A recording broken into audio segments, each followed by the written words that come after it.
الله الرحمن الرحيم الحمد لله رب العالمين اللهم صل وسلم وبارك على محمد وعلى آل محمد اللهم إنا نسألك علما نافعا ورزقا طيبا وعملا متقبلا ربنا تقبل منا إنك أنت السميع العليم وتب علينا إنك أنت التواب الرحيم اللهم انصر المجاهدين وارحم المستضعفين ودمر أعداء الدين واطمس على أموالهم اللهم يسر لنا جميع أمورنا يا أرحم الراحمين آمين يا رب العالمين. Alhamdulillah kaum muslimin rahimani wa rahimakumullah. Kita masih berada pada 10 awal dari bulan Dzulhijjah dan ini adalah 10 hari yang paling mulia dalam sepanjang tahun di hadapan Allah Subhanahu wa taala.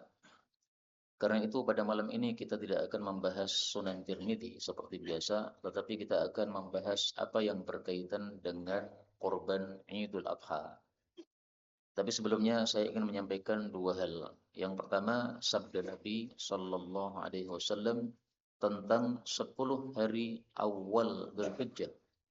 Beliau mengatakan mal amal fi ayyamin, tidak ada amalan yang lebih disukai oleh Allah Subhanahu wa taala dalam hari-hari daripada hari-hari 10 awal Dzulhijjah. Meskipun dibandingkan dengan jihad fi sabilillah, kecuali kalau ada seseorang yang berjihad kemudian mati tidak membawa apa-apa, mati syahid. Ini hadis riwayat Bukhari sahih. Karena itu kaum muslimin rahimani wa rahimakumullah, mari kita tambah dalam kita beramal di dalam 10 awal Dzulhijjah ini karena pahalanya dibesarkan oleh Allah Subhanahu wa taala. Sampai-sampai ada perselisihan pendapat di antara para ulama mana yang lebih afdal. Apakah 10 awal Dzulhijjah ataukah 10 akhir Ramadan? Sampai ada perselisihan seperti itu. Ini menunjukkan bahwasanya 10 awal Dzulhijjah ini selevel dengan 10 akhir Ramadan. Maka kalau 10 akhir Ramadan kita semangat beramal, semestinya 10 awal Dzulhijjah ini kita juga semangat dalam beramal, pahalanya dilipat gandakan oleh Allah Subhanahu wa taala sampai-sampai melebihi amalan jihad fi sabilillah. Nah, amalan apa yang bisa kita lakukan? Bebas. Karena semua amal soleh pada 10 hari ini dilipat gandakan oleh Allah. Salat diperbanyak, baca Quran diperbanyak, sedekah diperbanyak, zikir diperbanyak, takbiran diperbanyak. Nah, takbiran itu sudah mulai dari awal Dzulhijjah sampai nanti tanggal 13 Dzulhijjah. Kalau di Indonesia belum populer, tapi kalau di Saudi sudah populer. Karena kalau kita lihat di YouTube Saudi itu sudah live streaming 24 jam takbiran mulai tanggal 1 Dzulhijjah. Tapi kalau di Indonesia tampaknya belum ada yang live streaming takbiran mulai tanggal 1 Dzulhijjah. Kemudian Rasulullah Shallallahu Alaihi Wasallam juga bersabda tentang 10 awal Dzulhijjah ini, fa'akthiru fihinna. Beliau katakan, perbanyaklah pada 10 awal Dzulhijjah ini minat tasbihi wat tahlili wat tahmidi wat takbiri. Subhanallah, la ilaha illallah, alhamdulillah, Allahu akbar. Dan ini urutannya bisa dibolak-balik, Pak. Subhanallah walhamdulillah wa la ilaha illallah wallahu akbar. Itu juga boleh, terserah. Yang penting 4 wirid ini diperbanyak sebagaimana diriwayatkan oleh Imam Tabarani dan rawi-rawinya adalah rawi-rawi hadis sahih. Kemudian masalah yang kedua, ini tidak ada kaitannya dengan korban Idul Adha. Tetapi ini berkaitan dengan salah satu pertanyaan yang masuk di WA saya. Dia tanya tentang apa dalilnya perempuan sholat di rumah. Rasulullah Shallallahu Alaihi Wasallam bersabda tentang perempuan, khairu salatin nisa, sebaik-baik salat wanita fi qa'ri buyutihin, di dalam rumah mereka masing-masing. Hadis riwayat Tabarani dari Ummi Salamah, kata Syekh Albani sahih. Demikian juga hadis yang serupa, khairu masajidin nisa qa'ru buyutihin, sebaik-baik masjid untuk wanita adalah bagian dalam rumah mereka masing-masing. Riwayat Ahmad sama dari Ummi Salamah, disahihkan Al-Albani. Jadi inilah dalil bahwasanya wanita kalau sholat di rumah maka itu adalah lebih baik. Tetapi wanita bebas mau sholat di masjid boleh, mau sholat di rumah juga boleh. Kalau laki-laki ini sangat ditekankan harus di masjid sholat jamaah 5 waktunya. Perempuan sholat di masjid karena dia pengen mendengarkan pengajian, bagus, nggak ada masalah. Bahkan laki-laki tidak boleh melarang istrinya untuk sholat di masjid, meskipun sholat di rumah lebih afdal. Sebagaimana sabda Nabi Shallallahu Alaihi Wasallam, la tamna'u ima Allah masajidallah. Kalian para laki-laki jangan mencegah para wanita-wanita hamba-hamba Allah untuk sholat di masjidnya Allah Subhanahu Wa Taala. Hadis riwayat Imam Muslim dan yang lain-lain sahih. Nah, maka suami tidak boleh melarang istrinya ke masjid dan istri bebas untuk memilih apakah di rumah atau di masjid, dan seandainya istri disuruh oleh suaminya untuk di masjid maka hendaklah istri taat. Misalnya suaminya mengatakan, ayo sholatin yang masjid kan, gue sholatnya awal waktu. Soalnya kalau di rumah kamu itu sukanya menunda-nunda. Nah wajib bagi istrinya untuk taat kepada suami. Karena istri yang salihah salah satu tandanya adalah dia taat kepada suaminya.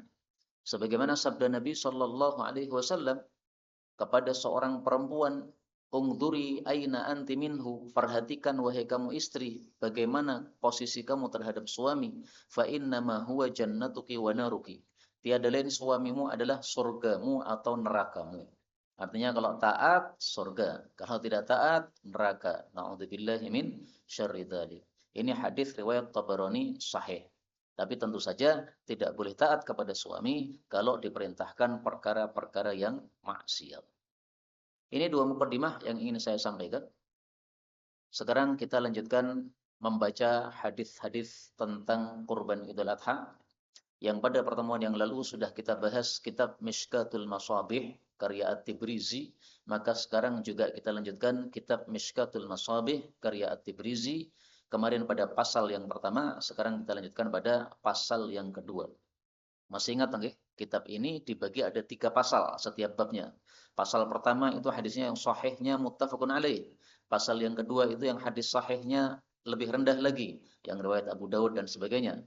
Yang ketiga itu adalah yang berkaitan dengan masalah atau bab tersebut. Nah, sekarang kita masuk pada pasal yang kedua. An Jabirin, dari Jabir radhiyallahu anhu, dia mengatakan dzabaha, telah menyembelih Nabi sallallahu alaihi wasallam yaumaz dzabh, pada hari penyembelihan yaitu Idul Adha, kabsyaini, 2 kambing kibas. Ini menunjukkan bahwasanya kambing kibas lebih utama daripada kambing yang lain karena kambing itu berbagai jenis. Dan ini menunjukkan juga bahwasanya seseorang boleh korban 2 ekor kambing, tidak dibatasi hanya 1 ekor saja. Tapi memang Nabi berkorban 2, ini satunya untuk beliau sekeluarga, satunya untuk umatnya. Akrona ini yang tanduknya bagus atau sempurna.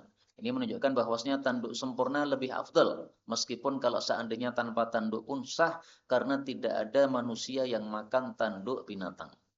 Amlah ini yang berwarna bulunya putih. Ini menunjukkan bahwa yang bulu putih lebih afdal daripada selain putih. Bahkan dalam satu hadis, meskipun derajatnya diperselisihkan, disebutkan bahwasanya 1 ekor bulu putih lebih afdal daripada 2 ekor bulu hitam.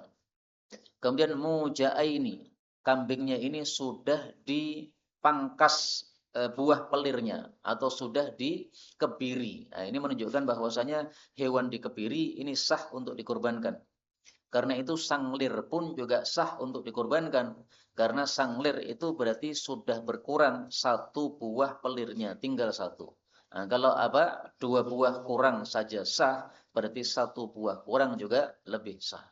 Dan biasanya hewan itu dikebiri tujuannya supaya dia itu hanya tidur makan, akhirnya jadi gemuk. Nah, ini dipilih oleh Nabi karena gemuknya, bukan karena dikebirinya. Ya, jadi karena apa?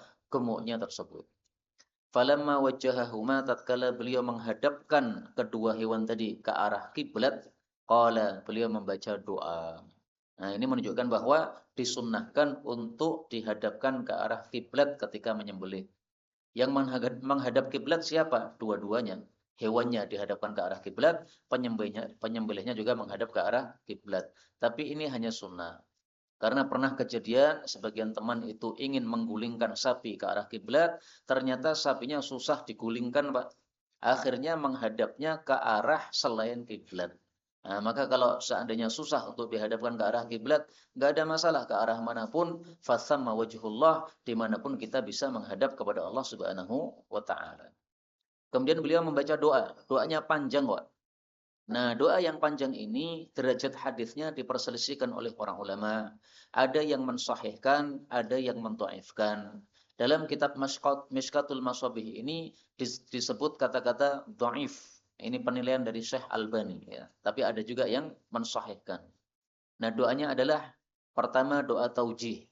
Inni wajjahtu wajhiya lilladzi fataras samawati wal arda ala millati Ibrahim hanifan wa ma ana minal musyrikin. Inna salati wa nusuki wa mahyaya wa mamati lillahi rabbil alamin la syarika lah wa bidzalika umirtu wa ana minal muslimin. Ini doa yang pertama. Disebut doa taujih karena ada kata-kata wajjahtu. Doa yang kedua, Allahumma minka walaka. Ya Allah, korban ini darimu dan untukmu. Artinya saya bisa membeli korban ini karena saya diberi rizki olehmu. Darimu artinya apa? Sumbernya darimu. Nah, jadi kita ketika korban ini mengakui nikmat Allah kepada kita. Kita punya uang bisa beli korban bukan dari kehebatan kita, tapi karena dari rezekinya Allah Subhanahu wa taala, kemudian kita persembahkan kepada Allah Subhanahu wa taala. Kemudian doa yang ketiga adalah an Muhammadin wa ummatih. Terimalah dari Muhammad dan umatnya. Nah, di sini doanya digabungkan, tapi dalam hadis yang lain doanya dipisah. Satu kambing untuk Nabi Muhammad sekeluarga, satu kambing lagi untuk umatnya Nabi Muhammad sallallahu alaihi wasallam. Sehingga hadis ini bisa jadi maksudnya adalah diringkas oleh perawi hadis. Karena perawi hadis itu biasanya memang meringkas-ringkas seperti ini. Jadi satunya untuk beliau sekeluarga, satunya untuk umat beliau. Kemudian doa yang keempat, Bismillahi. Kemudian doa yang kelima, Wallahu Akbar. Jadi totalnya doanya ada 5. Doa taujih, doa Allahumma minka walaka, kemudian doa qabul supaya kita terimalah dari saya dan sekeluarga, kemudian bismillah, kemudian takbir. Tidak ada bacaan sholawat di sini. Karena itu mazhab Syafi'i yang menambahkan sholawat ketika menyembelih korban ini menyelisihi mayoritas para ulama. Mayoritas para ulama tidak pakai sholawat. Nah, kenapa mazhab Syafi'i kok pakai sholawat? Itu karena Allah Subhanahu wa taala mengatakan dalam Al-Qur'an, "Wa rafa'na laka dzikrak."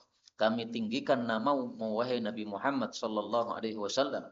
Artinya setiap nama Allah disebut, maka nama Nabi Muhammad juga disebut. Maka ketika adzan kita menyebutkan asyhadu an la ilaha illallah, kita tambahi asyhadu anna Muhammadan Rasulullah. Nah, oleh mazhab Syafi'i dikiaskan. Berarti kalau kita ketika menyembelih menyebut Allahu Akbar, maka juga menyebut Allahumma shalli ala Muhammad. Tapi lebih bagusnya tidak usah pakai salawat karena dalam hadis ini sudah lengkap bacaannya 5, tidak ada salawatnya dan mayoritas ulama pun juga tidak pakai salawat. Kemudian dari 5 doa ini yang wajib cuma satu, Pak. Bismillah saja. Sehingga seandainya tanpa yang lain-lain itu sudah sah. Tapi tolong dibiasakan 2 ini dibaca. Bismillahi wallahu akbar. Bismillah karena kita akan menyembelih. Supaya kita sangat tampak bahwa nyembelihnya ini untuk Allah. Bukan untuk selain Allah subhanahu wa ta'ala. Nah, kemudian kita sebutkan Allahu Akbar. Ya, Allah terbesar. Berarti hanya Allah lah yang pantas untuk kita berkorban kepadanya. Tidak untuk mayit maupun siapapun juga. Tsumma dzabaha, baru kemudian beliau menyembelih korban tersebut. Dan ini menunjukkan bahwa menyembelih sendiri dengan tangan sendiri itu lebih afdal daripada disembelihkan oleh orang lain. Bahkan ketika beliau haji, itu beliau menyembelih 100 ekor onta. Itu beliau sembelih sendiri, Pak, sebanyak 63 ekor onta. Kemudian sisanya disembelih oleh menantu beliau yaitu Ali bin Abi Thalib radhiyallahu anhu. Dan itu menunjukkan 2 hal. Yang pertama, berkahnya waktu Nabi Muhammad sallallahu alaihi wasallam. Karena beliau melakukannya pada waktu ibadah haji. Bayangkan, tanggal 10 di waktu haji apa yang beliau lakukan? Beliau dari Muzdalifah kemudian menuju ke Jumrah Aqabah. Beliau lempar jumrah. Setelah beliau lempar jumrah, kemudian beliau menyembelih 100 ekor onta. Setelah disembelih 100 ekor onta tadi, kemudian setiap satu ekor onta diambil sebagian kecil dagingnya, kemudian dimasukkan dalam satu periuk, kemudian dimasak. Rasul Shallallahu Alaihi Wasallam memakan dari hasil masakan tadi. Kemudian beliau menggundul rambutnya karena sedang haji, ya. Menggundul atau mencukur bebas. Ya. Kemudian setelah itu beliau melakukan tawaf ifadah, mengelilingi Ka'bah 7 kali. Itu semuanya dilakukan dalam satu waktu, yaitu tanggal 10 Dzulhijjah sebelum duhur. Jadi sebelum duhur sudah selesai semuanya, Pak. Bayangkan, Pak. Itu berkah waktunya Nabi Shallallahu Alaihi Wasallam. Seandainya kita yang melakukan mungkin belum kempot itu, Pak. Karena menyembelih banyak sekali tersebut, bahkan sampai memasaknya juga, tapi diselesaikan semuanya oleh Nabi Shallallahu Alaihi Wasallam dalam waktu yang singkat karena dibarokai waktunya oleh Allah Subhanahu Wa Taala. Dan ilmu ini saya dengar dari guru kami, Syekh Sulaiman Ar-Ruhaili, Hafizahullah Taala, yang biasa mengajar di Masjid Nabawi. Karena kita dari Indonesia pun bisa menyimak kajian beliau karena di live streamingkan kajian beliau itu. Kemudian yang kedua, bahwasanya ini menunjukkan bahwasanya menyembelih sendiri lebih afdal daripada disembelihkan oleh orang lain, karena Rasul Shallallahu Alaihi Wasallam ternyata 63 beliau sembelih sendiri. Dan para ulama katakan ada 3 tingkatan menyembelih itu. Yang pertama disembelih sendiri, yang kedua disembelihkan oleh orang lain dan kita melihat proses penyembelihannya, yang ketiga disembelihkan orang lain tanpa kita melihat proses penyembelihannya. Semuanya sah. Karena itu korban tidak harus di tempat kita. Seandainya kita korban tetapi di Merapi, karena di Merapi itu tidak banyak yang korban, sehingga kita titipkan teman-teman kita yang ada di sana supaya muncul syiar korban di sana, nggak ada masalah. Memang hukum asalnya adalah korban di tempat masing-masing, tapi boleh juga dipindahkan. Kaum muslimin rahimani wa rahimakumullah, dalam riwayat Tirmidzi disebutkan dzabaha biyadih, beliau sembelih dengan tangannya sendiri. Kemudian beliau mengucapkan bismillahi wallahu akbar, Allahumma hadza anni, ya Allah korban ini untuk saya, wa ammal lam yudhi min ummati, dan untuk siapapun yang belum korban dari umatku. Nah, kata-kata ini dan dari siapapun yang belum korban dari umatku, ini diambil dalil oleh para ulama, berarti umat Nabi Muhammad SAW itu sudah dikorbankan oleh beliau apabila tidak mampu untuk berkorban. Semua kita ini, Pak, termasuk umat beliau kan? Jadi umat beliau itu semuanya yang dimaksud, baik yang hidup pada saat itu maupun yang belum lahir, termasuk kita-kita ini sudah dikorbankan oleh Nabi Shallallahu Alaihi Wasallam. Ini karena rahmatnya beliau kepada umatnya, sehingga beliau ingat kepada umatnya. Tapi kalau bisa korban, ya itu lebih baik daripada kita tidak berkorban. Kemudian berikutnya hadis 1462 dalam kitab Mishkat dari Hanash rahimahullah, dia mengatakan, Ra'aitu Aliyan, saya melihat Ali bin Abi Thalib radhiyallahu anhu yudahi berkorban Idul Adha bikabsyaini 2 ekor kambing kibas. Jadi Ali pun juga korbannya 2 ekor. Padahal rata-rata orang kan cuma 1 ekor. Maka Hanas ini berkata, "Mahada? Apa ini? Kenapa korbannya 2? Lainnya saja cuma 1." Faqala, maka Ali mengatakan, inna Rasulullah sallallahu alaihi wasallam, sesungguhnya Rasulullah ausani sudah berwasiat kepadaku an udhhiya anhu, supaya saya korban untuk beliau. Fa ana udhhi anhu, maka saya ini korban untuk beliau setiap tahun. Jadi setiap tahun dia korban 2, satunya untuk Ali sekeluarga, Fatimah dan lain-lainnya, satunya untuk Rasul sallallahu alaihi wasallam. Tapi sayangnya hadis ini derajatnya dhaifun. Karena hadisnya dhaif maka tidak bisa dijadikan dalil untuk korban atas nama mayit. Tapi memang masalah ini diperselisihkan oleh para ulama sampai ada 3 pendapat. Pendapat pertama, tidak ada korban untuk mayit. Kenapa? Hadisnya dhaif, nggak bisa ibadah didasarkan hadis yang dhaif. Pendapat yang kedua, bahwasanya boleh korban atas nama mayit karena korban ini toh masuknya bab sodakoh. Sodakoh atas nama mayit kan pasti sampai apa pahalanya. Sebagaimana sabda Nabi yang sangat jelas dalam riwayat Abu Dawud. Nah, korban juga sama karena ini korban ini sama dengan sodakoh. Buktinya kalau kita mau korban, kita keluarkan duit untuk beli hewan tersebut. Nah, berarti sama-sama bab sodakoh. Tapi sebenarnya antara korban dengan sedekah itu berbeda, Pak. Yang disebut korban itu ketika kita menyembelih, itu namanya korban. Adapun sedekah itu adalah setelah kita memiliki daging korban, kemudian kita bagi-bagi. Nah, itu sedekah. Jadi ibadah korban ini ada 2 sisi. Ada sisi ibadah menyembelih, ada sisi ibadah sedekah setelah kita mendapatkan daging dari hewan yang kita sembelih. Nah, ini 2 hal yang berbeda. Karena itu kalau saya pribadi terus terang lebih suka pendapat pertama, tidak ada korban untuk mayit. Tapi seandainya saya panitia, kemudian ada orang yang datang, Pak ini saya korban 2, satunya untuk saya sekeluarga, satunya untuk bapak yang sudah meninggal. Ya saya terima Pak. Kenapa? Karena dia kan pakai madhab yang kedua, ya nggak apa-apa. Tidak harus kita memaksa orang pakai satu madhab. Karena para ulama memang berselisih pendapat dalam hal ini. Nah, pendapat yang ketiga, mazhab Syafi'i berpendapat bisa korban untuk mayit tapi dengan syarat seperti di hadis ini, yaitu mayitnya berwasiat. Kalau mayitnya tidak berwasiat nggak bisa, Pak. Maka dari semua sahabat Nabi, jumlah sahabat Nabi kan banyak sekali, tahu nggih? 124.000 sahabat Nabi totalnya. Itu yang ada riwayatnya korban 2 ekor, satunya untuk yang sudah mati, ya cuma Ali bin Abi Thalib. Lain-lainnya sahabat-sahabat Nabi nggak ada yang melakukan korban untuk mayit. Kenapa? Yang diwasiati cuma Ali. Itu pun kalau hadisnya sahih tadi. Dan yang terakhir dari hadis ini yang perlu dicatat adalah kalau kita berkorban atas nama mayit, maka kita disuruh mensodakohkan semua dagingnya. Jadi tidak boleh ngambil sama sekali. Itu kalau korban untuk mayit. Ya, maka semuanya disedekahkan karena sudah diatasnamakan untuk orang lain tadi. Kemudian hadis berikutnya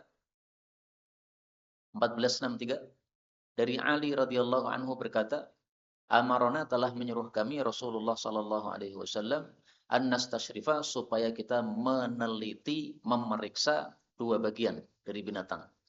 Yang pertama al-ain, matanya diperiksa, Pak. Apakah ada cacatnya ataukah tidak? Kalau ada cacatnya yaitu buta sebelah mata maka tidak sah. Tapi kalau cacatnya tidak sampai buta sebelah mata maka masih sah tetapi makruh saja. Yang kedua wal udhuna dan telinganya diperiksa juga. Apakah ada cacatnya? Kalau ada cacatnya sah tapi makruh. Jadi yang tidak sah cuma matanya saja. Kalau buta. Tapi kalau telinga maka tidak ada yang tidak sah. Meskipun sudah potol sedikit sah. Meskipun sudah robek, sobek, ini sah. Meskipun ada lubangnya ditindik, sah. Karena sudah kita bahas kemarin pada pertemuan yang lalu, yang tidak sah kata Nabi ada 4 saja. Nah, berarti selain 4 itu masih sah, hanya saja hukumnya makruh. Kemudian Ali mengatakan wa alla nudhhiya.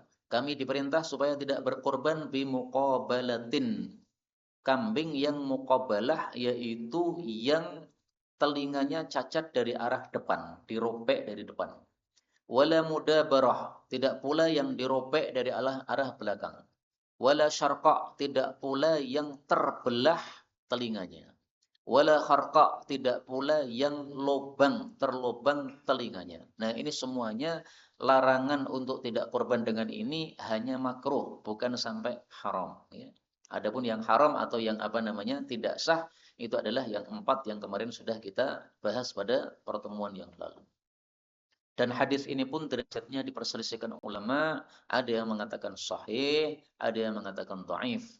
Nah, sehingga karena derajatnya masih diperselisihkan, tidak bisa dijadikan dalil yang sangat tegas untuk mengatakan berarti kalau telinganya ada cacat tidak sah, nggak bisa begitu ya. Karena kalau menetapkan tidak sah itu harus dalilnya yang benar-benar jelas sahihnya. Berikutnya 1464 dari Ali radhiyallahu anhu lagi. Dia mengatakan naha telah melarang Rasulullah sallallahu alaihi wasallam an-nudhhiya supaya kita berkorban bi'a'dabil qarni wal udhun. Dengan hewan yang terpotong tanduknya dan telinganya. Jadi nggak ada tanduk, nggak ada telinga, dilarang oleh Nabi. Tapi hadis ini juga derajatnya dhaif. Karena itu tidak begitu kuat untuk mengatakan tidak sah. Jadi jatuhnya hukumnya gimana? Sah tetapi makruh. Tanduknya nggak ada, makruh tapi sah. Telinganya nggak ada, makruh tapi sah.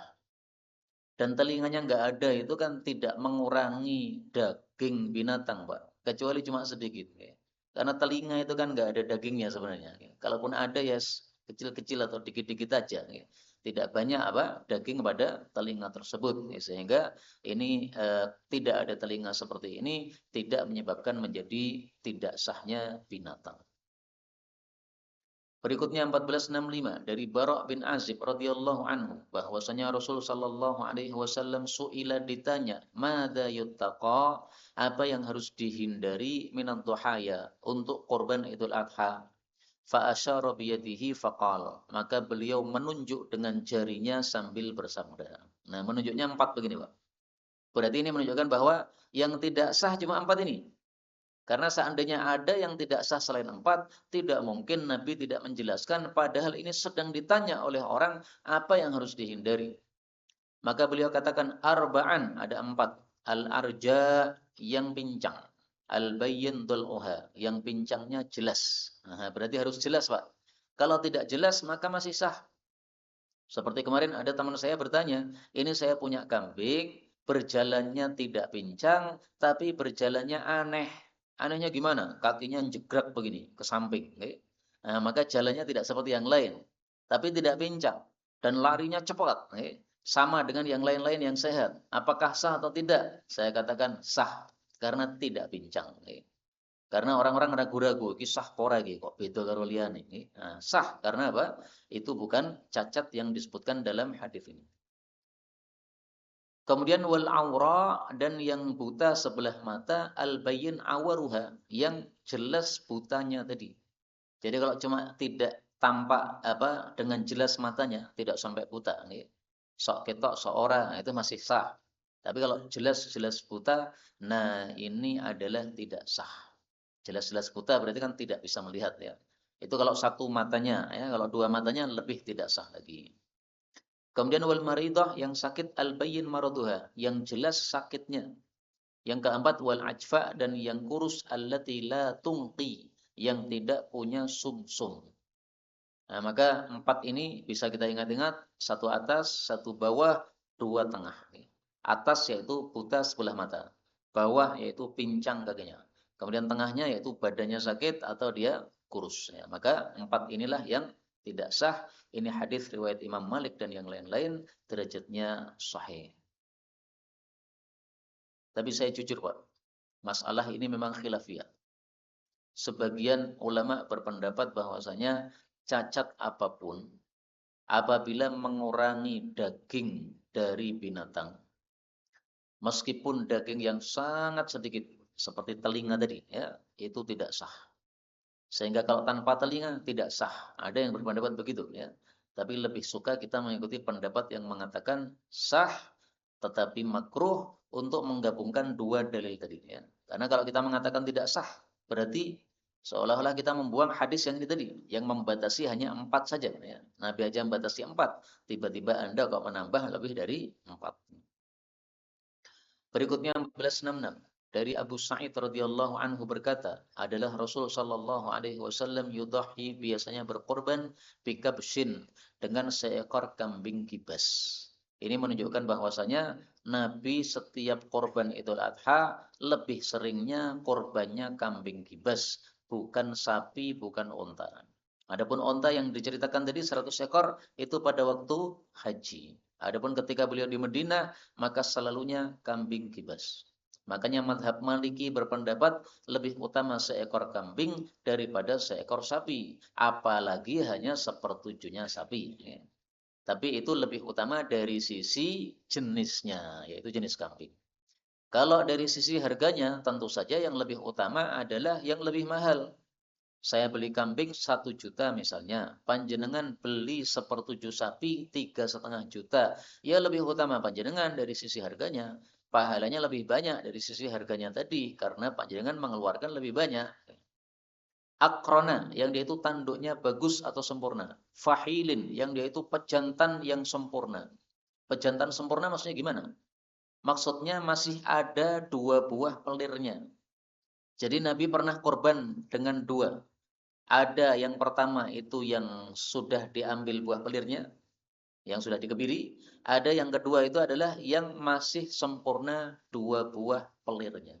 Nah, jadi dua-duanya sah ya, baik yang mauju atau yang sudah dikebiri maupun yang fahil yang masih sempurna itu semuanya sah. Yang dzuru fi sawadin, yang binatang ini melihat pada warna hitam. Yaqulu fi sawadin, makan pada warna hitam. Yamshi fi sawadin, berjalan pada warna hitam. Maksudnya, hewan ini seluruh bulunya putih kecuali 3 tempat.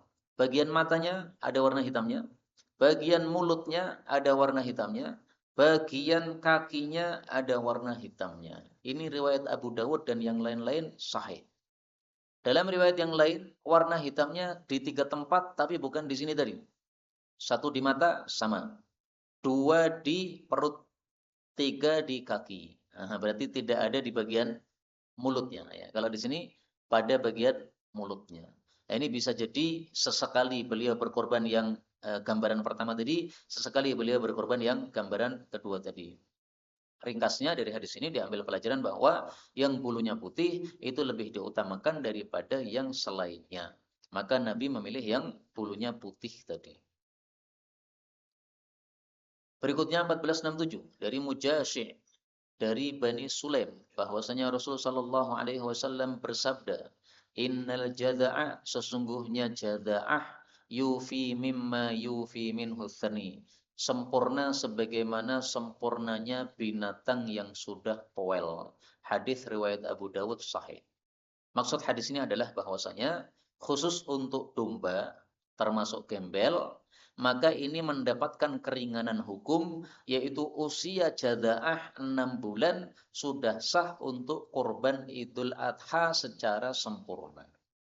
Untuk yang lain-lain tidak sah, Pak, usia jadaah, Pak. Sapi harus usia poel, yaitu 2 tahun. Onta harus usia poel, yaitu 5 tahun. Kambing Jawa harus usia poel, yaitu 1 tahun. Tapi untuk domba, termasuk gembel, maka dia itu jadaah sudah sah, yaitu usia 6 bulan. Sehingga ini jadi solusi untuk kita-kita yang dananya mepet. Sehingga kita bisa membeli hewan jadaah yang harga 600.000 betina, 700.000 jantan. Saya sudah cek 2 tempat, ternyata harganya mirip-mirip. Satunya di Pilang Bangu, itu Pak Vin namanya. Satunya lagi di Karanganyar, Pak Burhan namanya. Nah, yang lebih dekat dari sini mungkin yang Karanganyar. Harganya bisa dengan harga seperti itu. Berikutnya 1468 dan dagingnya lebih enak, Pak, karena lebih empuk ya kalau masih 6 bulan. Sehingga kalau kita mau rame-rame untuk anak-anak kecil supaya mereka juga bisa ikut nyate sendiri ngipasi sendiri anak-anak kecil supaya rame, maka kita bisa pilihkan yang hewan jadaah supaya mereka bisa ada pengalaman untuk nyate sendiri dan bisa memakannya. Karena kalau sudah poel ya berarti dagingnya sudah lebih alot daripada yang 6 bulan tadi.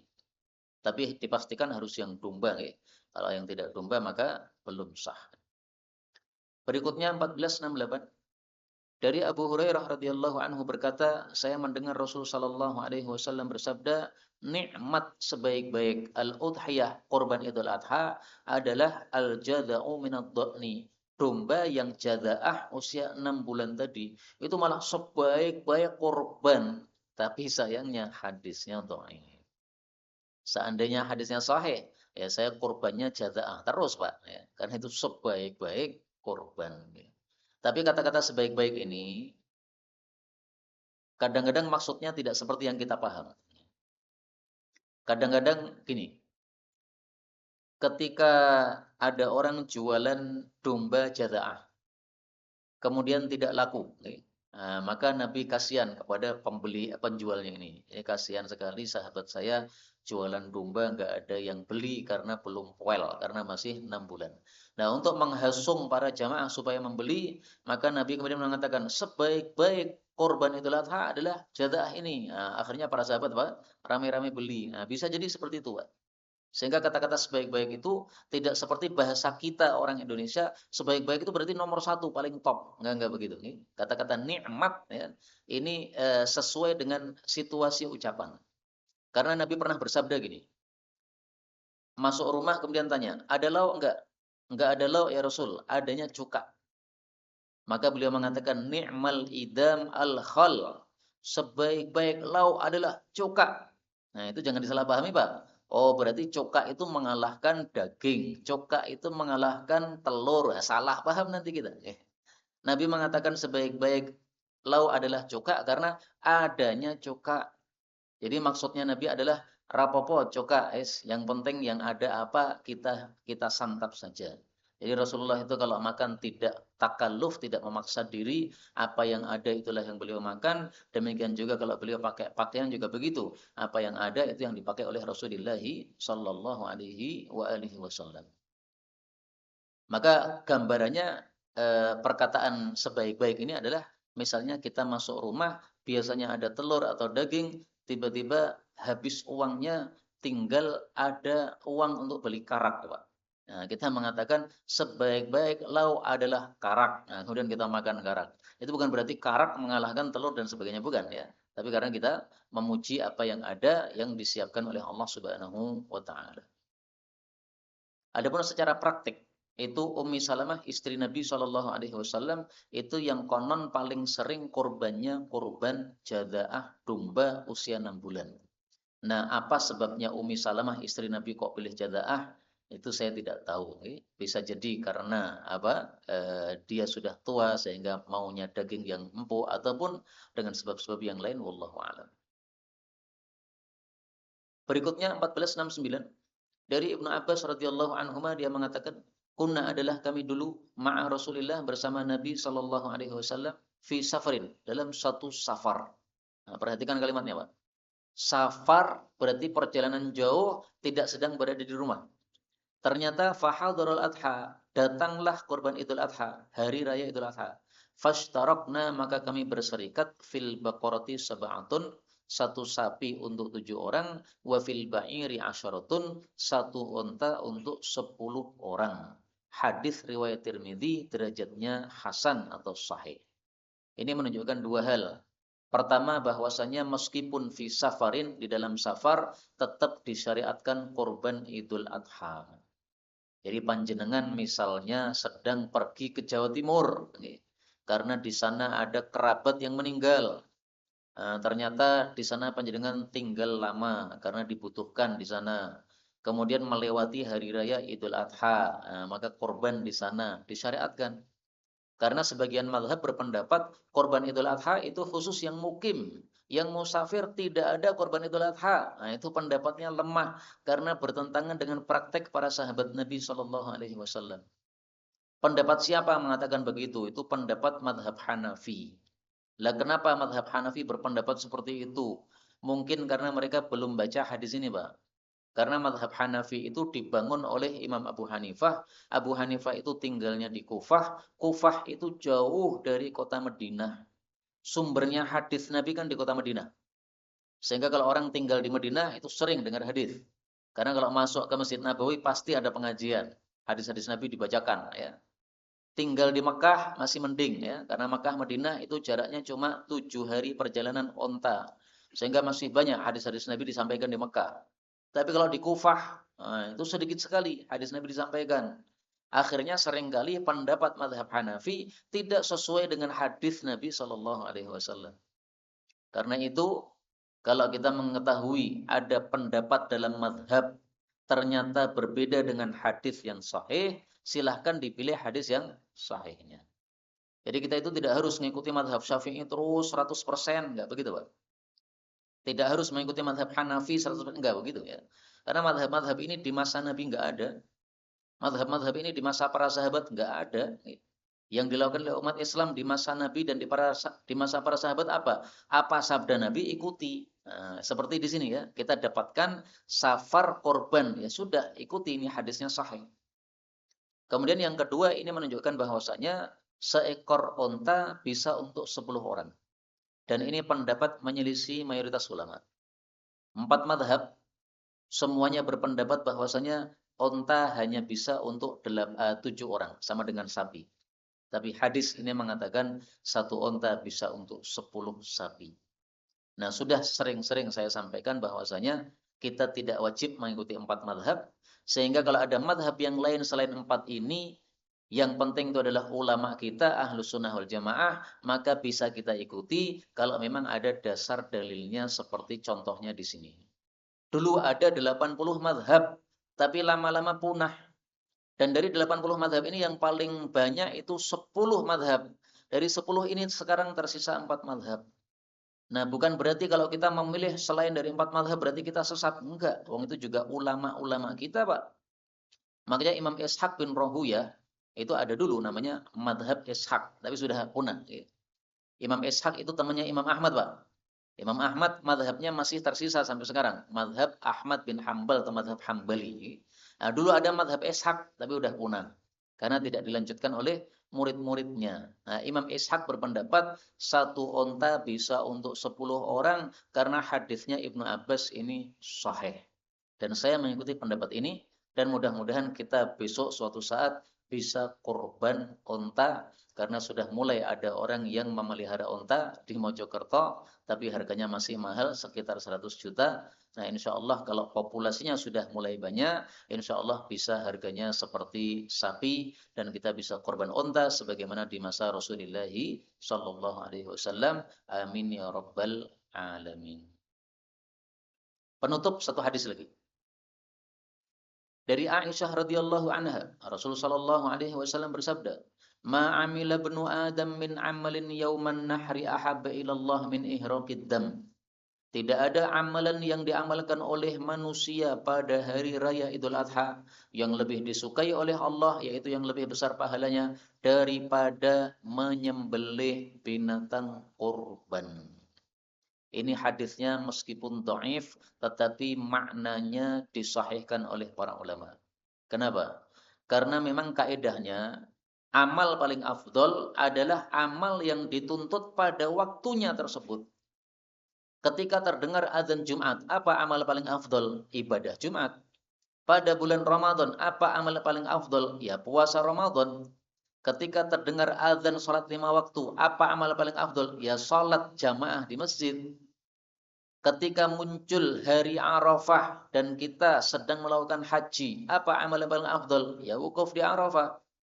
Kalau tidak sedang haji, apa amal yang paling afdol? Ya puasa Arafah. Tanggal 10 Dzulhijjah, apa amal yang paling afdol? Ya menyembelih korban. Karena itulah amalan yang dituntut pada tanggal 10 Dzulhijjah. Karena itu marilah kita setiap saat mengamalkan yang paling afdol, paling afdol, paling afdol, yaitu yang dituntut pada waktunya tersebut. Inilah kaum muslimin rahimani wa rahimakumullah, beberapa hadis yang dapat kita baca dari kitab Mishkatul Masabih.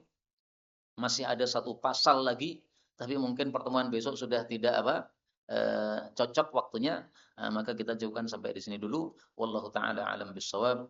Subhanakallahumma rabbana bihamdika asyhadu an la ilaha illa anta astaghfiruka wa atubu ilaik. Walhamdulillahi rabbil alamin.